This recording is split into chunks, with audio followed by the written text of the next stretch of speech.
And we are live with another episode of On the Mark with Denmark on a Wednesday night. It's a midweek show we got with Mr. Brent Beaird. He's the First Coast News analyst talking college football, and he just started a podcast, Second Helping, with him and Travis Ryer. Mr. Beaird, how's it going? Well, good to be with you, Dylan, as it always is. Yes, Travis and I just started a new podcast, basically just this week. It's going to be a review and preview, and we'll be talking about the SEC, the greatest conference that there is. We'll sneak a few other teams in there from time to time, but we are happy about that. It's going to be limited to half an hour. We know folks are they don't have an incredible amount of time, but we do want to get it going, and with the first week of the SEC, so I think it's been received well. So folks, take a look at that. Yeah, so I was going to review what happened last weekend with the SEC football, and then I literally go to Facebook after I send the link to his email, and I see JT Daniels is hurt. So what's up with that? JT Daniels has some kind of a core injury. My understanding is this happened about 2.5 weeks ago. And I guess he just kind of gutted it out against Clemson, or at least he didn't have to do a whole lot. Now, this would certainly explain maybe part of the reason why they were limited offensively in that football game. Big win for Georgia against Clemson. The defense doing the heavy lifting in that game. But if he cannot play, Carson Beck, who is from Jacksonville, will be the starting quarterback against UAB. Now, Dylan, here's the reality here is UAB is a really good football team. If people saw UAB last week, they beat Jacksonville State on Wednesday night and frankly looked very good doing it. Bill Clark is the coach at UAB and has been there for quite a while. The school in Birmingham, Alabama, that they've done just a terrific job in many ways. So, look, I'm not saying UAB has a better roster because they don't, but my point is if Georgia can't score a lot of points, this thing could be dicey for a little bit in this game, and may have been anyway if Georgia would not have been ready to play coming up this Saturday. When it came to that Georgia-Clemson game last Saturday, I think it took everybody by surprise by how low scoring it was. For me, it was Georgia's defense, really Clemson's offensive line, how poor it played, and also Georgia's D-line holding Clemson to 2 rushing yards. What was the biggest surprise for you in that Georgia-Clemson game? It was probably the fact that Clemson had 180 total yards, and as you mentioned, they had 2 yards rushing. Two. That's amazing. So what a job that Georgia did. The defense had 7 sacks. 6 different players had a sack. N'Kobe Dean had 2 more.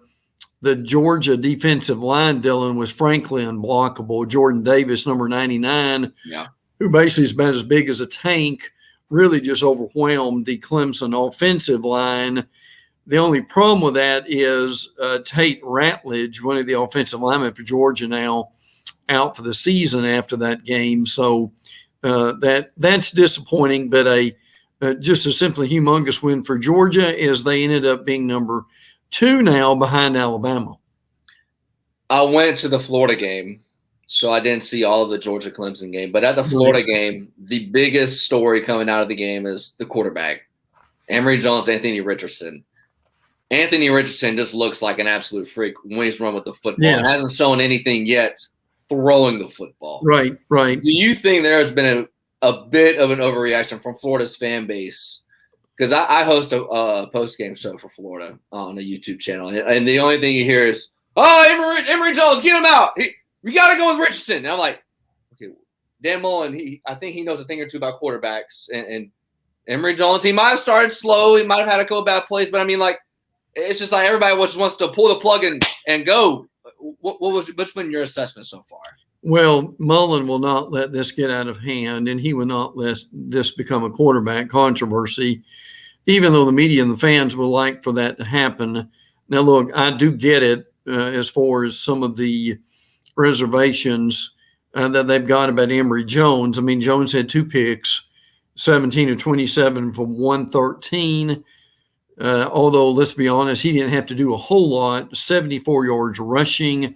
So he is a dual threat quarterback. What we've also got to remember, Dylan, for the fans, is Anthony Richardson was running around on a very tired defense at that point too. So but I'll say this: he was, as we used to say in Alabama, greased lightning on that long touchdown run, was he not? When he ran around the end, 3 of 8 for 40. He didn't need to throw it a lot. 6 times that he ran for 160 yards. Do you remember Florida running for 400 yards the way they did in this game? I thought that was quite impressive. I still say they've got one of the better running back rooms in the league. Alabama, Georgia, and Florida have the best running backs in the league. So, and you saw that. And look, this is just going to be a different offense with the Gators. You probably pointed that out. I mean, they don't have Kyle Trask. They don't have Kyle Pitts. And they're not going to throw the ball all over the yard. And that is something, I understand that is concerning. But when you've got a running quarterback, that does give you a weapon that you didn't have before. I mean, Trask could tuck it and run it, get a first down when he needed to do that. And this week with South Florida, they will play both quarterbacks. They need to play both quarterbacks and see kind of where they are. From there, he'll start Emory Jones. I don't think that's going to stop. But Dylan, as you know, people are asking, well, why are they playing in Tampa? Well, I tell you why they're playing in Tampa. It's a recruiting trip. That's exactly what this is all about. And have no fear. Is there any doubt in your mind that Dylan, Florida have more fans in Raymond James than USF will? Oh, yeah. I mean, if you think of outside of Gainesville, the 2 most Gator fans will probably be in Jacksonville and Tampa. Absolutely. Oh, yeah. No doubt.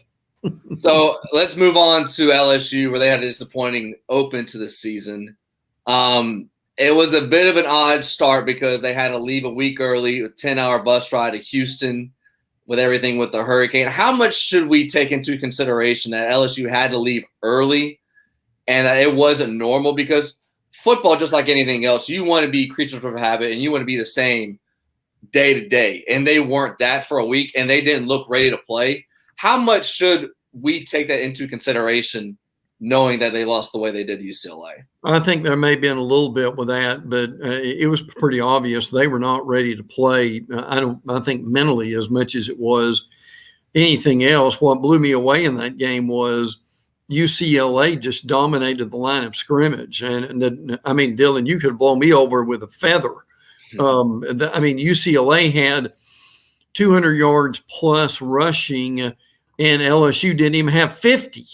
So, and look, there were times where UCLA just punished LSU in the line of scrimmage. That is a problem. And I think even though they were off their schedule, by the time you got to the game time, they were probably okay at that point. But Dylan, is when you've got a roster like LSU does, you could tie one hand behind these guys' backs and they ought to be able to beat UCLA. Yeah. To me, that was inexcusable. I know Charbonnet's a really good running back. I know UCLA's got a very capable quarterback, and I give them credit. They played well against Hawaii in the opener, and then they played LSU. That playing a game before LSU, I think, probably helped UCLA. But at the same time, I mean, you've got one of the better defenses in the league. At least we thought it was going to be with Stingley and the group they've got in the secondary. But again, just an awful loss for LSU, and then walking into the stadium, gets into it with a fan and wants him to come down there in that sissy blue shirt. And UCLA did not waste any kind of time at all by making up a bunch of shirts that had the caption "Sissy Blue" on them. So I think one of the biggest challenges this week, and they play McNeese State, is the fact that and look, they'll beat McNeese State, but can he hold the locker room together? And here's a great fact about this game that people haven't realized yet. McNeese State's quarterback is Ed Orgeron's son. Whoa, I did not know that. That's right. Wow. Yeah, that is Ed O's son. And I've been trying to figure this out. I don't know if I ever remember that happening. Now, we've had, obviously, the Bowdens coach against each other and brothers coach against each other in college football. And maybe it's happened before, and I just don't remember it, Dylan. But I don't ever remember on a Division I level that a father coached against his son who was the starting quarterback for the opposing team. Yeah, I can't think of the one on the top of my head. And if you don't know, I definitely won't know. So that'd be my answer. Coach O that team just did not look well coached. Is he on a short leash? Because you can draw a lot of comparisons to what Gene Chizik did at Auburn. And I mean, Brent, if you take out that 2019 season, I think Coach O is only 5 games above 500. And that's not good. No. How is there a short leash on Coach Orgeron at LSU? Well, he will have a certain amount of equity from that national championship when really everything fell together with Joe Burrow and Joe Brady and how unbelievable that team was. Here's the thing that really hurts O is obviously they had a really poor year last year, even though Gator fans don't like the fact that they rose up and became a little bit of who we thought they were in that game. The problem for O is he's got this Title IX situation over his head.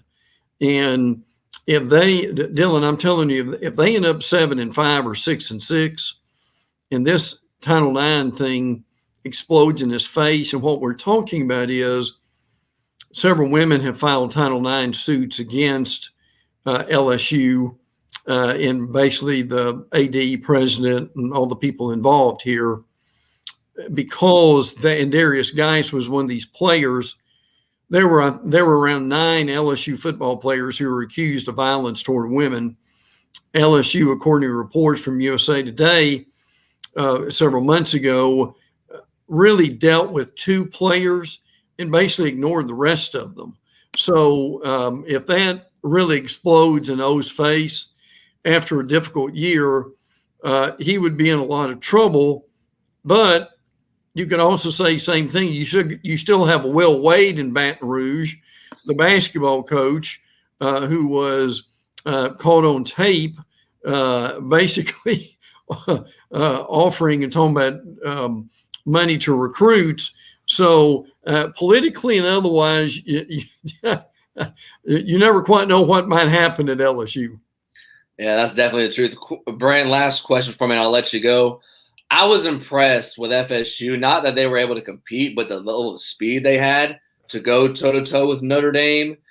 Do you think that keeps up with them and they stay that way throughout the entire season at FSU? Well, that's a great question. Look, I don't see how you could not start Mackenzie Milton after what happened against Notre Dame. They will be careful with him, and they should be with a leg injury.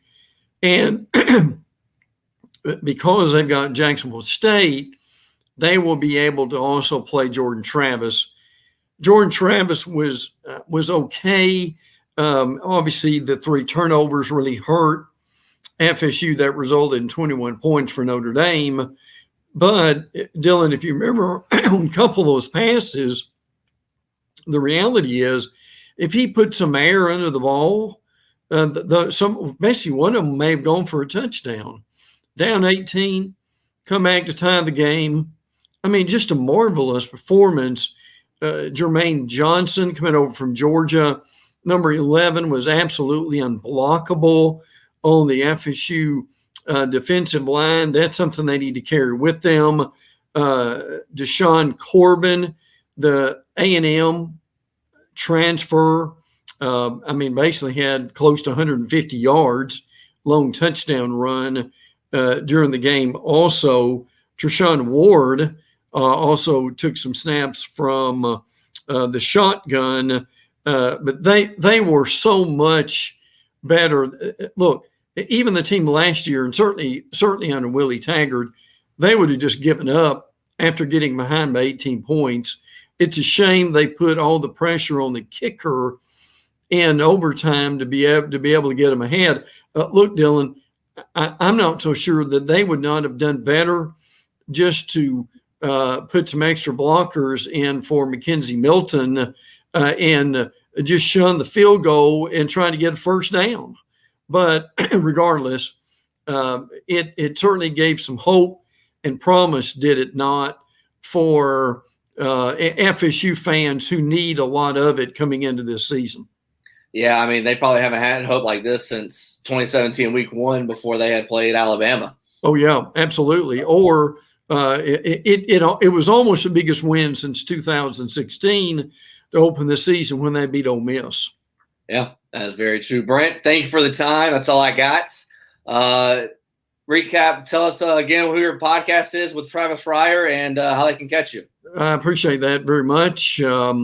It's called Second Helping, and it's spelled capital S, capital E, capital C, which is obviously SEC. A little pun there, I guess. So Second Helping with Travis Fryer and Brent Beaird. We will be doing we've done a review show for this week. We'll be doing a preview show for the coming week too, as we look at that. So, and let me also say that we mentioned all the teams from the state. Let me throw this in here real quick, Dylan. Miami's got an important game, I believe, with App State. Yep. That they really need to rebound and show a lot more aggressiveness than they did against Alabama. Now, look, I understand they probably wanted to protect Derek King. They were overwhelmed with that Alabama game, but the Miami beat writers will tell you in a hurry that they were not aggressive. There were a lot of third and fourth and shorts. They ran right up the middle, didn't try to return any kickoffs. So I still think it will be a better year than people think for Miami, but that starts this Saturday with App State. Yeah, Miami's only a 7-point favorite, and I forget who it was I said, but you don't want Alabama to beat you twice. You don't want that game to be a hangover. Absolutely. And to carry it on. Brent, thank you for the time. Catch him on Twitter at Brent Beaird. You can see his name right there, Beaird, almost every vowel in the book. And you'll find a way to get his name. But Brent, thank you for the time, and stay safe, brother. Thank you, Dylan. Appreciate what you're doing, brother.